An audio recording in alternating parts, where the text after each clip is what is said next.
everyone, hope everybody are doing well and I am doing fantastic here. Imagine millions of cells which are there in our body. Every cell will act like a factory. Imagine you have a car manufacturing factory. How many departments will a car manufacturing factory will have? So many departments. You will have a manufacturing department where people will make different parts of a car. Yes, they are making car getting ready by manufacturing different parts, and there can be a department who will test whether the parts are working fine or not, and there can be so many workers working in a factory. They will clean up all unnecessary work, yes, unnecessary things which are there in a factory. And there can be a head office inside the factory who manages all the departments. Why am I telling about this factory in such a detailed way? It's because there are certain departments inside our cell also who work like that. Okay, so cell to look at is very small, you cannot even see with your eye, but the things that happen inside the cell are very, very complex, and it is very, very planned manner. Okay, so it's very, very organized and structured, guys. So there are separate departments inside the cell which does different works. Okay, so all of these department will work together for the well-being of a cell. Okay, they help cell to grow, they help cell to survive. Okay, and this is how all cells work together for the maintenance of your body and your health and your life. Okay, so in the previous videos we have understood all the basic aspects and everything, and in this video specifically we are going to talk about different cell organelles. Okay, so we are going to understand what are the different cell organelles and how does they look at, what is the function of each cell organelle, everything in a detailed way. Are you ready with your notebook and pen? If you are ready with your notebook and pen, type ready in the chat section, guys. Okay, say this is how the cell looks like inside. Okay, so if this is a cell, look over here. This cell is majorly made up of 3 components, guys. Okay, so how many components? Majorly it is made up of 3 components. Number 1, plasma membrane. So what do you mean by plasma membrane? It is nothing but cell membrane only. Okay, and look at the plasma membrane, how thick it is. See, it is a double layer membrane. See, bipolar membrane, isn't it? Can you be able to see here the plasma membrane that is there in this picture? See, these are the lipid molecules. This is one layer, this is one layer of lipid, this is another layer of lipids, and here and there proteins are there where they will allow only certain particles to get into. That is what we call semi-permeable nature of cell membrane, isn't it? So this plasma membrane or cell membrane is selectively permeable or semi-permeable, we say. Okay, it means it will allow only some things to get into the cell. Okay, so you have seen the membrane here. So this entire thing is a plasma membrane, guys. Okay, so we have just opened the cell. This is an inside look of a cell actually. Okay, so that was about one of the major component of the cell, that is plasma membrane or cell membrane. And next is a cytoplasm. Okay, so inside the cell, if you see, there is a jelly like substance. Okay, semi-fluid gel like substance, guys. Gel like substance, sticky gel like substance, and that occupies all over the cell, okay, whatever the space is available inside, so the entire space is occupied by this gel like semi liquid type fluid, and that is what we call cytoplasm. And inside this cytoplasm there are so many small components which does different work, and they are called as cell organelles. Okay, so let me write this in the another page. So inside cytoplasm, okay, this is very important to understand.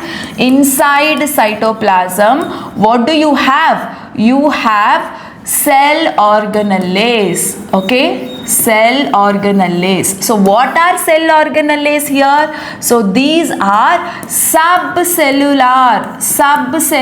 in the sense inside a cell, so they are present inside cell, okay, so they are subcellular units or components, okay, or components which does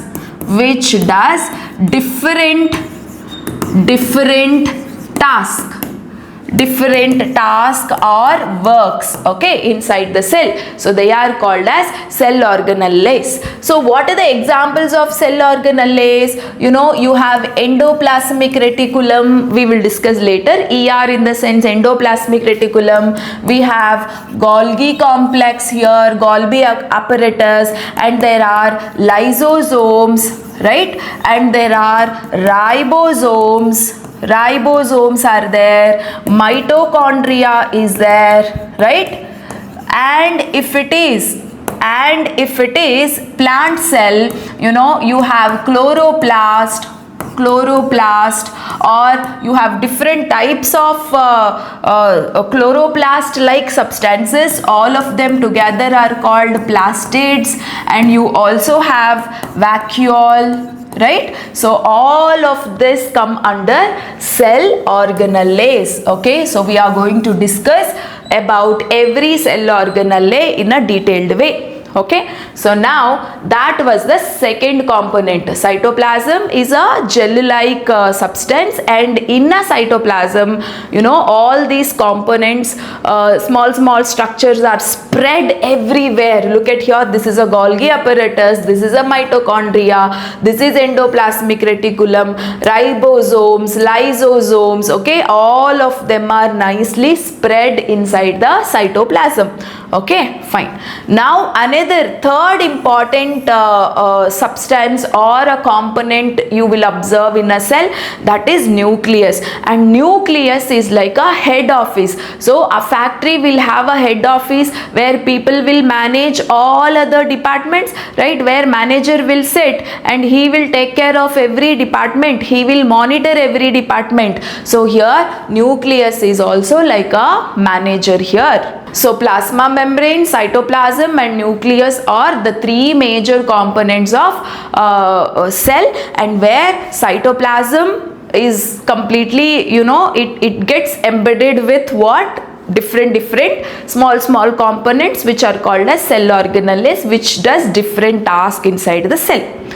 But before going to this, let me show you something. See, if you look at this textbook, so they have given wonderful diagram, you know, of plant cell, animal cell, and also, you know, a bacterial cell, isn't it? So this is a animal cell, right, that they have mentioned, and here it is a plant cell, and this is a bacterial cell, guys. And here if you see, what is common between a plant and animal cell, and what is difference between these two guys and the bacterial cell is what very important. Look at the plant and animal cell have almost most of the things in common. So both plant and animal cell has got nucleus is there, nucleolus is there, endoplasmic reticulum, mitochondria, cytoplasm, all of that, so many organized you know, components are there, and it is very much well developed. It looks well developed adapt and complicative, right? But if you look at this bacteria, look at the inside area, how simple it is. So you have some spiral kind of substance, and then you have cytoplasm, and here and there certain some gel like substance. See this yellow color gel like substance is just there, isn't it? Then outer very strong covering is there with thick hair and all. So the bacterial cell, the inside look, if you see, it looks very simple, right? So actually speaking, there are two types of cells, guys. Okay, so one is prokaryotic cell and the other one is eukaryotic cell. Okay, so before we discuss, let us complete this column that is there here. First, let us write down what is the difference and the similarities that is present between a bacterial cell, plant cell and animal cell. Is cell membrane there in all the three kinds of cell? Actually, cell membrane is there in plant cell and it is there in animal cell also. But what about bacterial cell? Let us check it out whether cell membrane is there in bacterial cell or not. Look at here. So this is a bacterial cell, guys. So cell wall is there. Ribosomes are there, nucleoid they have mentioned, cytoplasm they have mentioned. That's it inside the cell, isn't it? So actually speaking, cell membrane is not there in bacterial cell. Okay, right? So this is one important point of difference between a bacterial cell as well as plant and animal cell. And what about cell wall? Cell wall is there. Just now I have shown cell wall is there in bacterial cell. Plant cell also has got cell wall. But what about animal cell? No, animal cell do not have any cell wall. Okay, so what about cytoplasm? Cytoplasm though it is there in all the three types of cell. That is very important because cytoplasm itself is that jelly like substance where all other components are distributed, isn't it? Yeah. And then well defined nucleus. So let's look at whether nucleus is there or not. Look at here, nice nucleus. Yes, nucleus is there in both plant cell and animal cell. Label is there. But here do we have a nucleus? No, we have something called nucleoid. Nucleoid is different from nucleus. So what we can write here is well defined nucleus is absent in bacterial cell, whereas the nucleus is present. Nucleus is surrounded by very nice membrane and it is present in both plant cell and animal cell. And what about primitive nucleus or nucleoid? Yes, nucleoid is there in bacterial cell. Nucleoid is there in bacterial cell, but it is not there in plant and animal cell. Whereas membrane bound organelles, so lysosomes, ribosomes, all these endoplasmic reticulum, they are all called as cell organelles. I told you they are prominently present in plant cell and animal cell, but they are not there in bacterial cell. Okay, so now bacterial cell is an example for prokaryotic cell, guys, whereas plant cell and animal cell is an example of eukaryotic cell. So now let me show you the difference between prokaryotic cell and eukaryotic cell, okay, which is very important. So prokaryote, pro in the sense primitive in the sense it is old. Okay, so karyon in the sense nucleus. The meaning of the word karyon means nucleus. Okay, so the one which carry true nucleus is called as eukaryotic cell, guys. Okay, so the one which carries true nucleus, see, plant cell or animal cell has got correct nucleus which is surrounded and protected by certain membranes. Okay, so that is a typical character for eukaryotic cells, whereas prokaryotic cells do not have nucleus, so lacks well defined nucleus. So whereas inside a nucleus you will have a genetic material called DNA, right? So that DNA is enclosed inside the nucleus, and that is very nicely seen in case of eukaryotes but not in prokaryotes. Okay, and size of the prokaryotic cell ranges to 1 to 10 micrometer, whereas here the size is much bigger, that is it will vary between 10 to 100 micrometer. And then prokaryotic cells are usually present in the unicellular organism, whereas the eukaryotic cells can be present both in unicellular as well as multicellular organism. So here you will not have nucleus, so there is no nucleus here, okay, whereas here very strong prominent membrane bound, membrane containing nucleus you will observe. And here no cell organelles, so no cell organelles, you don't find any cell organelles, but here you will have lot of cell organelles, and every cell organelle is surrounded by its own protective membranes. Okay, so these are the differences between prokaryotic cells and eukaryotic cells. So now let us talk about the very important part of a cell, that is nucleus, guys. Okay, so look over here.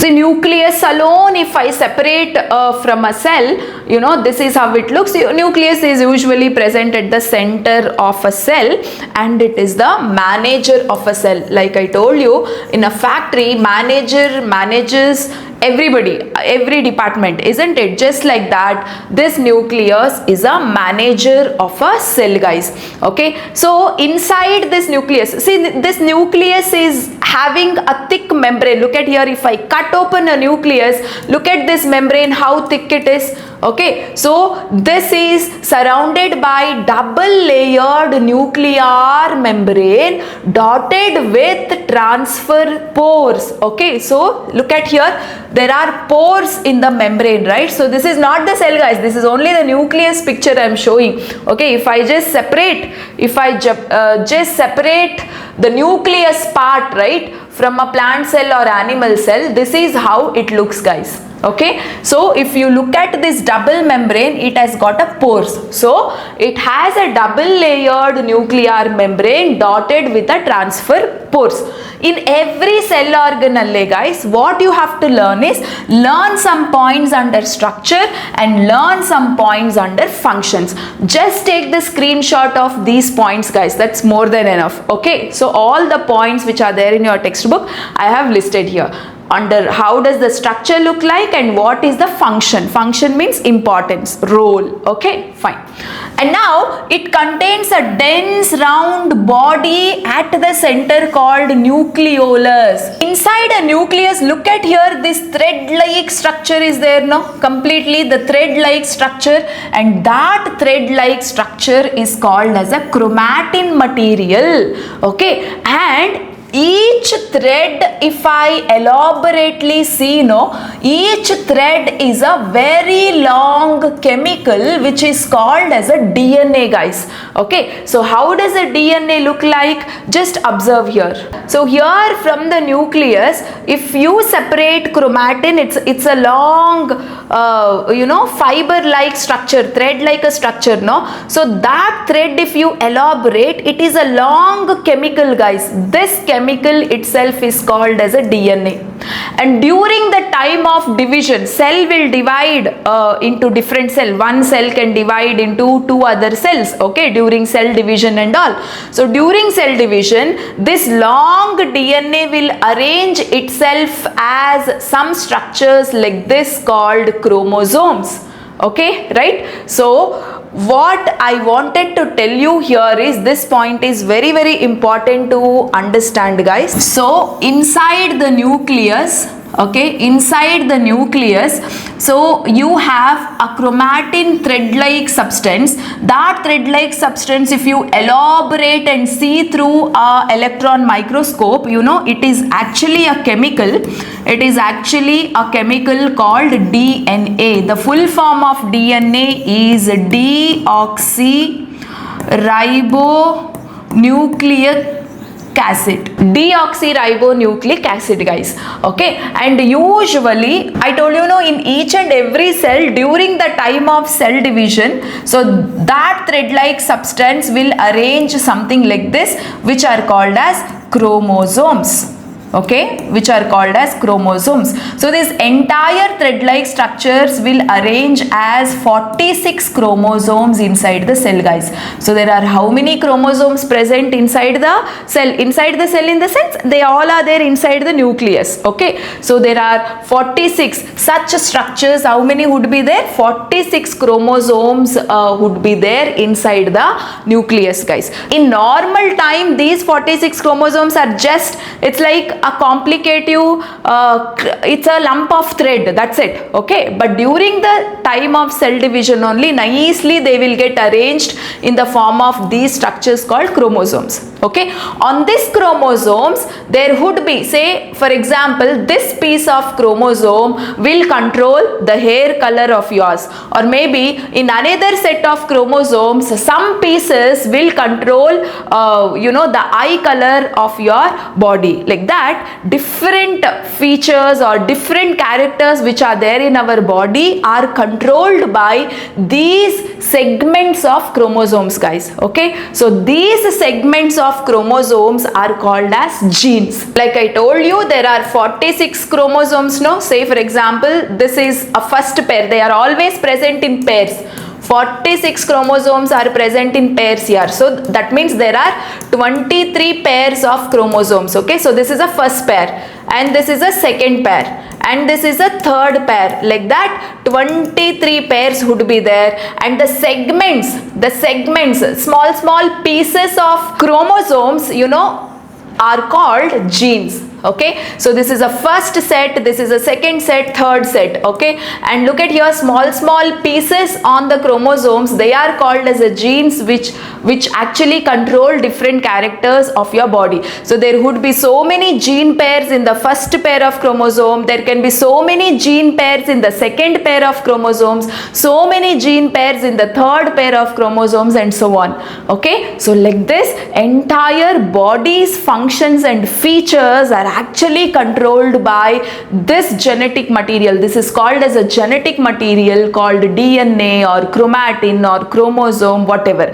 Chromosome, DNA, chromatin, all are same here. Thread-like substance clubbed in the form of a lump, it is called as a chromatin, okay. And actually when you elaborate that chromatin, it's a long chemical DNA, and pieces of chromosomes itself are called genes, which actually control different characters of your body, okay. So in different situation, this thread-like substance which is there inside the nucleus will appear in different forms, but it is same only. That itself is called as a genetic material which controls everything of cell, okay. Not only the characters of your body, it actually controls everything that happens inside the cell, just like a manager controls everything inside the factory, so this chromatin controls everything inside the cell, okay. So hope you understood the details of chromatin, DNA and all of that, right?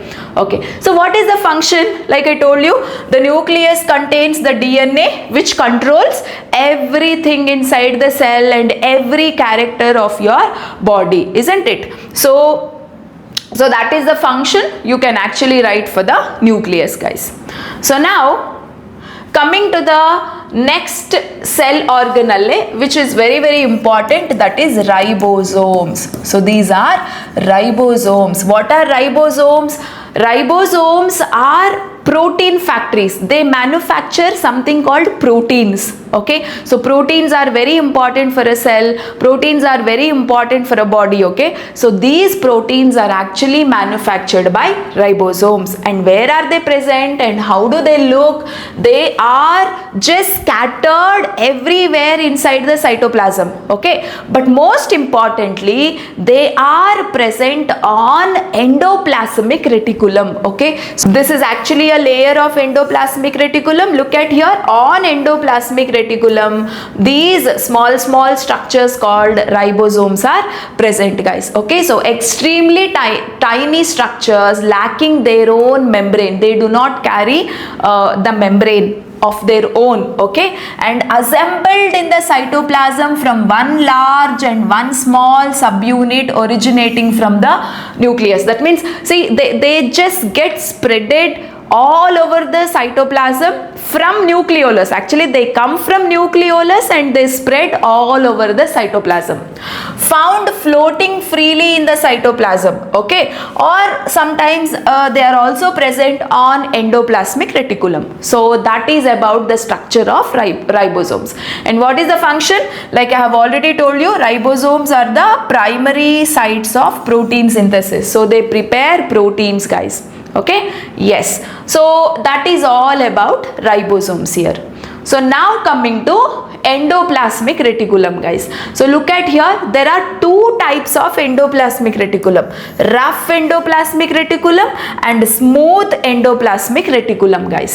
See here, when do you call endoplasmic reticulum as rough? See, when endoplasmic reticulum contains ribosomes, see all these beaded like things are nothing but ribosomes. If their surface has got ribosomes, then it is called rough endoplasmic reticulum, whereas smooth endoplasmic reticulum looks smooth, it does not carry any ribosomes, okay. And it is a network of interconnected folded membranes continuous with outer nuclear envelope, okay. So if this is a nucleus, so here you would be having it is present as an envelope actually around the nucleus, okay. So that is endoplasmic reticulum, guys, right? And now what is the function? So this majorly involves in the protein synthesis and protein secretion, okay. So not only proteins, guys, it can also synthesize some of the very important fats, okay. So like ribosomes, this also involves in the protein synthesis. And not just that, look at here, the smooth endoplasmic reticulum involves in the synthesis of fats and hormones. What are hormones? Hormones are certain chemicals which does lot of work, okay, inside the body. Actually, they carry messages from one place to another place. So they are like a communication system inside the body. Say if a brain has to tell something to a kidney, then who will tell? Somebody must carry the information from brain to kidney, right? So who will carry? Some chemicals will carry. Those chemicals which carry information from one part to the other part of a body is called hormones, okay. Yes, so acts as a transport network to move these materials throughout the cytoplasm, okay. So just write down, they help in protein synthesis and they also help in fat and hormone synthesis majorly. So that point can be written as a function here. So that is about endoplasmic reticulum. So next is a Golgi apparatus. Golgi apparatus is like a post office, okay. So your ribosomes and endoplasmic reticulum were like a manufacturing department. So this is a manufacturing department. It has manufactured, okay, what? Proteins, fats, hormones and all other essential things they have manufactured, right? So now somebody must evaluate the things that got synthesized inside a cell. These proteins, fats, hormones and all synthesized. But now who will tell what is good, what is bad, okay, which is good, which is bad, yes or no? If all the good ones are there, then we'll have to pack it, okay. So we have to make it ready to send it outside of the cell, isn't it? All of that work is done by the Golgi apparatus here, okay. So this is like a post office inside the cell, which segregates which is good and bad, which packages the proteins and lipids. Proteins and lipids were manufactured by ribosomes and endoplasmic reticulum. Now it will pack them, okay, and it will also see whether the proteins manufactured are good or bad, okay. It will modify. If any wrong is there, it will modify, it will pack and it will do all those stuffs, okay. So very important cell organelle, that is Golgi apparatus, okay. So this is Golgi apparatus, guys. And how does it look like? It is composed of stacks of flattened sac-like structures, okay, right? So it is functionally linked to endoplasmic reticulum, okay, but this is how its structure looks like. So stacked, pack of stacks, okay, and modify, sorts and packages proteins and lipids. So that is the straight away function you can mention for Golgi complex. Next we have something called lysosomes. So these are like, this is a sanitary department, guys, sanitary department. So you'll have lot of workers in the factory where they will clean all the stuffs on day-to-day basis. They have to sweep out all the unnecessary stuff that is there, right? So they'll keep the factory clean and tidy. So that is the work done by lysosome inside the cell. If any unwanted things are there, it will clear then and there. How it will clear? It will have certain chemicals here. How does it look? It is a single membrane bound sac scattered throughout the cytoplasm. So it will have a very thin membrane, single membrane it will have, filled with powerful, highly concentrated digestive enzymes. So digestive enzymes are like certain chemicals, okay. So these chemicals will break down the unnecessary substances, the waste substances which are present inside the cell, okay. So what is the function? Prevents waste accumulation from cellular activities. Lysosomes break down unwanted proteins, carbohydrates, fats and own out organelles to keep the cell healthy. If any organelle has stopped working, okay, it will destroy that organelle, okay. If any unwanted carbohydrates, fats, proteins are there, it will destroy all of them and it will throw out of the cell, okay. So that is the work of lysosomes, guys. So the next one is mitochondria, which is very, very important, okay. So this is called as powerhouse of a cell. A factory should have electric department, right? So it should get electricity through somewhere. Power should be there to run a factory, isn't it? So without a power you cannot do anything, right? Electricity, without it you cannot do anything. So this is a power supply, okay. So this is a power supply organelle, guys. So here the energy production happens. So energy is produced inside the mitochondria, and that energy is used by all other cell organelles to do different works actually, okay. So how does it look like? See here, surrounded by two distinct membranes. So there are two membranes here, outer membrane, this is a outer membrane, okay, and inner membrane is folded. So this folded thing is there, no, this is a inner membrane, this is a outer membrane. So it is bounded by two membranes, double membrane, okay. So the inner membrane is highly folded into finger like projections called cristae. So these finger like projections are called what? Cristae, okay. And the outer membrane is porous. Look at here, I have shown the pores also in the picture, right? Outer membrane is porous. It contains its own DNA, guys. So usually the DNA which is present inside the nucleus is to control everything, no? But this is separate. This is special. It has got its own DNA. So this is a circular DNA. It has its own DNA. This DNA controls this particular cell organelle, that is mitochondria, okay. What is the function?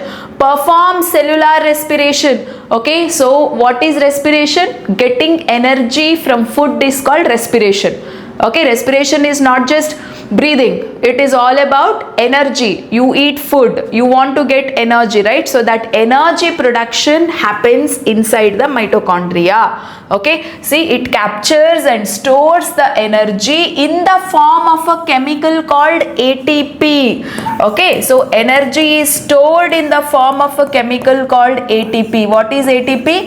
Adenosine triphosphate.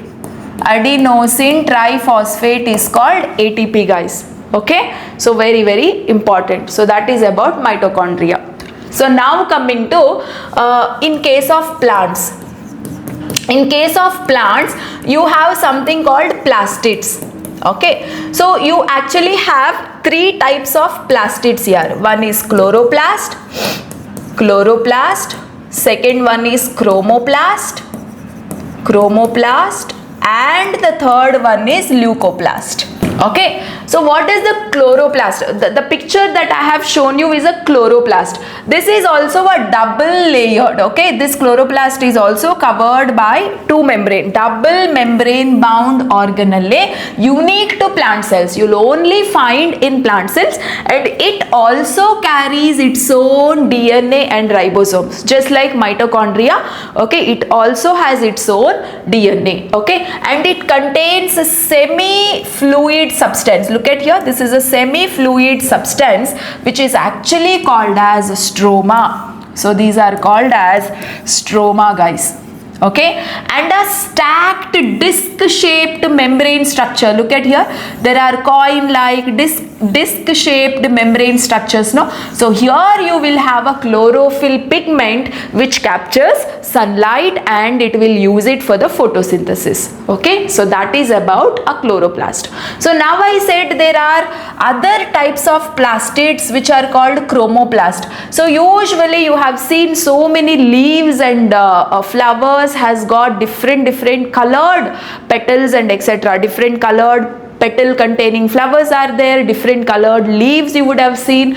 Okay, the reason for different colors is because they have small pigments which are present inside chromoplasts. Because of these colorful pigments, you know, that can help for the pollination to occur in plants. Okay, and the other one is leucoplast. Leucoplasts are colorless, they are white. Okay, so they are white plastids that store essential food materials like starch, oils and proteins. Okay, so even food storage is important for a plant also. So the food can be stored in some organelles like leucoplast, which do not carry any color, they look white. Okay, so that is all about the plastids, guys. So now coming to another very important organelle, that is vacuole. Okay, so how does a vacuole look like? You will find this vacuole very big in size in plant cell. Actually this is a plant cell that I have shown for you. Okay, look at the vacuole which is very big. So sac surrounded by a single selectively permeable membrane. Okay, so this vacuole has got a membrane which allows only certain things to get inside. That is what permeable membrane. In mature plant cells, it forms one massive central structure filled with a watery fluid called cell sap. So the water or the liquid that is there inside this vacuole is called as what? Cell sap, guys. Okay, so remember this word cell sap, which is very important, right? It is present in animal cell but significantly smaller. In animal cell also you will find vacuole, but it's very small. Okay, what is its function? It maintains internal pressure. Okay, so it gives that flexibility. Okay, so it gives flexibility to a plant cell, guys. So which is very important. Okay, so it prevents the cell from drying also. Okay, so that is the function of vacuole here. And finally, coming to the difference between the plant cell and animal cell, right? So the plant cell carries a cell wall, whereas in animals the cell wall is absent. So cell wall, mention cell wall in case of plant cell, whereas cell wall is absent in case of animal cell. This is the number one point of difference that you will have to mention. And whereas the plant cell has got what? Plastids. So you have plastids here. Chloroplast, leucoplast, chromoplast are present inside the plant cell, whereas no plastids in the animal cell. So no plastids in the animal cell, guys. Okay, and you have a large prominent vacuole here, but here you will have a very small vacuole. And the other important difference is lysosomes. So you have studied lysosomes, right? Lysosomes are less prominent. You don't observe too many lysosomes or prominent lysosomes inside the plant cell, but in the animal cell lysosomes are very important, and they are compulsorily should be present to clean up the waste material that is segregating inside the animal cell. Okay, so these are the differences between animal cell and plant cell, and all the cell organelles, understand how they look and their function. Okay, so that is most important aspect of this chapter, guys. So hope the concept is helpful for you. If you have understood, type understood in the comment section and subscribe the channel. right? And share all these videos to all of your friends and like the videos so that it can reach many students like you. So see you in the next videos, guys.